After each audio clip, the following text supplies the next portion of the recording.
بسم اللہ الرحمن الرحیم۔ السلام علیکم ورحمۃ اللہ۔ ناظرین گرامی، تاریخ خلافت عثمانیہ کے اس ایپیسوڈ میں آج اور خان کا ذکر کیا جائے گا۔ اور خان کے بارے میں آپ جانتے ہیں کہ یہ عثمان کا چھوٹا بیٹا تھا۔ 726 ہجری تا 760 ہجری بمطابق 1326 عیسوی تا 1359 عیسوی عثمان نے اپنی وفات کے وقت اپنے چھوٹے بیٹے اور خان کو اپنا جانشین مقرر کیا۔ اور خان کی عمر اس وقت 42 سال کی تھی اور وہ فن سپاہ گری میں عثمان کی زیر نگرانی مہارت اور کمال حاصل کر چکا تھا۔ اس کے بڑے لڑکے علاء الدین نے اپنا وقت علوم دینیا کی تحصیل میں صرف کیا تھا۔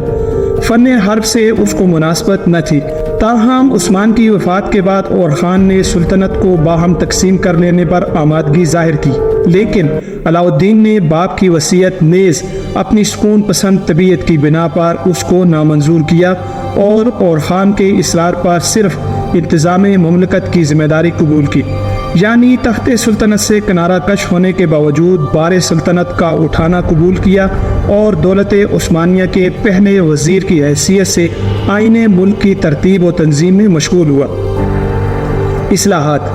ناظرین گرامی، علاء الدین نے 3 چیزوں پر خاص طور سے توجہ کی: سکہ یعنی کرنسی، لباس اور فوج۔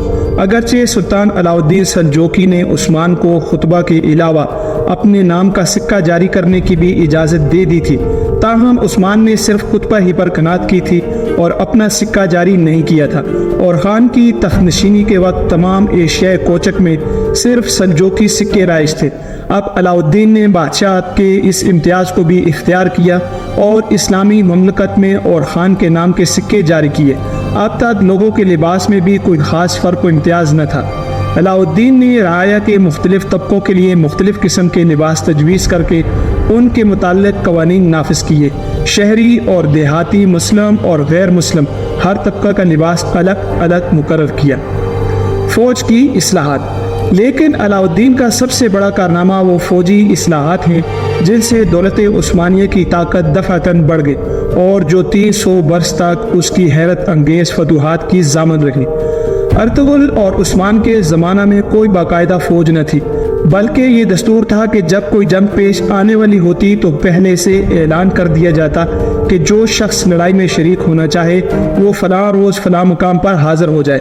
چنانچہ رضاکار مقررہ وقت اور مقررہ مقام پر جمع ہو جاتے تھے اور لڑائی ختم ہونے کے بعد واپس چلے جاتے تھے۔ انہیں کوئی تنخواہ نہیں ملتی تھی، بلکہ جو مال غنیمت ہاتھ آتا تھا وہی ان کی خدمت کا معاوضہ ہوتا تھا۔ ان کی کوئی مخصوص وردی بھی نہیں تھی، تاہم یہ سپاہی اعلیٰ درجہ کے شہسوار ہوتے تھے اور مضبوطی کے ساتھ صف قائم کر کے ایک دیوار کی طرح میدان جنگ میں آگے بڑھتے تھے۔ عثمان کے عہد تک تو اس طریقہ سے کام چلتا رہا، لیکن اس کے بعد سلطنت کی توسیع اور استحکام کے لیے یہ نظام ناکافی ثابت ہوا اور ایک باقاعدہ اور مستقل فوج کی ضرورت محسوس ہونے لگی۔ چنانچہ علاء الدین نے تنخواہ دار پیادوں کی ایک فوج مرتب کی جن کا نام ساتے تھا۔ یہ 10-10، 100-100 اور 1000-1000 کے دستوں میں تقسیم تھی۔ اس کی تنخواہیں اونچی اونچی تھیں، لیکن اس کے قیام کو زیادہ روز نہ ہوئے تھے کہ اس میں اپنی قوت کا بے جا احساس پیدا ہو گیا اور اس کی سرکشی خود اور خان کے لیے تشویش کا باعث ہونے لگی۔ چنانچہ اور خان نے اس امر میں علاء الدین اور کرا خلیل سے، جو خاندان شاہی سے ازدواجی تعلق رکھتا تھا اور علاء الدین کے بعد وزیر سلطنت ہو کر خیر الدین پاشا کے نام سے مشہور ہوا، مشورہ کیا۔ کرا خلیل نے جو تجویز پیش کی اس نے نہ صرف پیادوں کی طرف سے مطمئن کر دیا بلکہ آئندہ 3 صدیوں کے لیے عثمانی فتوحات کی رفتار میں ایک سیلاب کی قوت و سرعت بھی پیدا کر دی۔ یعنی چری یہ وہ تجویز تھی کہ عیسائی اسیران جنگ میں سے 10-12 سال کے قوی اور ہونہار لڑکوں کی ایک تعداد منتخب کر کے اسلام میں داخل کی جائے اور پھر باقاعدہ فوجی تعلیم دے کر ان کی ایک مستقل فوج قائم کی جائے۔ اور خان کو یہ رائے پسند آئی اور اس نے 1000 عیسائی لڑکوں کو منتخب کر کے انہیں فوجی تعلیم و تربیت دینی شروع کی۔ دوسرے سال 1000 لڑکے اور چنے گئے اور یہ سلسلہ 300 برس تک برابر جاری رہا۔ جب کبھی 1000 لڑکوں کی یہ سالانہ تعداد ان لڑکوں سے پوری نہ ہو سکتی جو اس سال کی جنگ میں قید ہوتے تھے تو عیسائی رعایا کے لڑکوں سے کمی پوری کر لی جاتی تھی، لیکن سلطان محمد رابع کے عہد حکومت میں یہ نظام بدل گیا اور 1058 ہجری بمطابق 1648 عیسوی سے خود انہی سپاہیوں اور ترکوں کے لڑکے اس فوج میں داخل کیے جانے لگے۔ اس فوج کا ترکی نام ینیچری نئی فوج ہے جو عربی میں انکشاری ہو گیا، اور خان نے جب اسے مرتب کیا تو نوعمر سپاہیوں کے پہلے دستے کو حاجی بختاش کی خدمت میں، جو ملک میں اپنے زہد و اتقاء کی وجہ سے مشہور تھے، لے گیا اور ان سے دعا کی خواہش کی۔ حاجی موصوف نے اس فوج کے لیے فتح و نصرت کی دعا کی اور اس کا نام ینیچری رکھا۔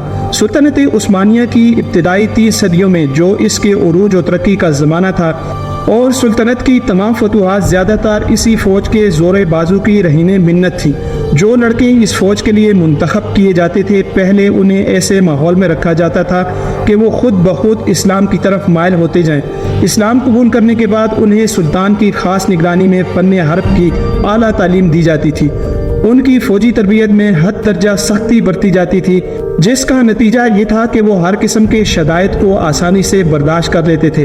اپنے والدین، وطن اور مذہب سے چھوٹنے کے بعد ان کی تمام امیدیں سلطان کی اطاعت، دولت عثمانیہ کی خدمت اور اسلام کی حمایت سے وابستہ ہو جاتی تھی، اور یہی ان کی زندگی کا نصب العین تھا۔ سلطان کو ان پر پورا اعتماد تھا اور وہ ہمیشہ ان کو انعام و اکرام سے سرفراز کرتا رہتا تھا۔ ناظرین گرامی، ینیچری کے متعلق مزید حالات آگے آئیں گے۔ امید ہے یہ ویڈیو آپ کو پسند آئے گی۔ اس ویڈیو کو لائک ضرور کریں، چینل پر نئے ہیں تو چینل کو سبسکرائب ضرور کر لیں، بیل آئیکن کو پریس کرنا بالکل نہ بھولیں تاکہ آپ کو ایسی ہی انفارمیٹو ویڈیوز کے نوٹیفیکیشن بر وقت مل سکیں۔ اپنے عزیزوں، دوستوں، رشتہ داروں کا سب کا بہت سارا خیال رکھیں۔ دوسری ویڈیو تک اللہ حافظ و ناصر۔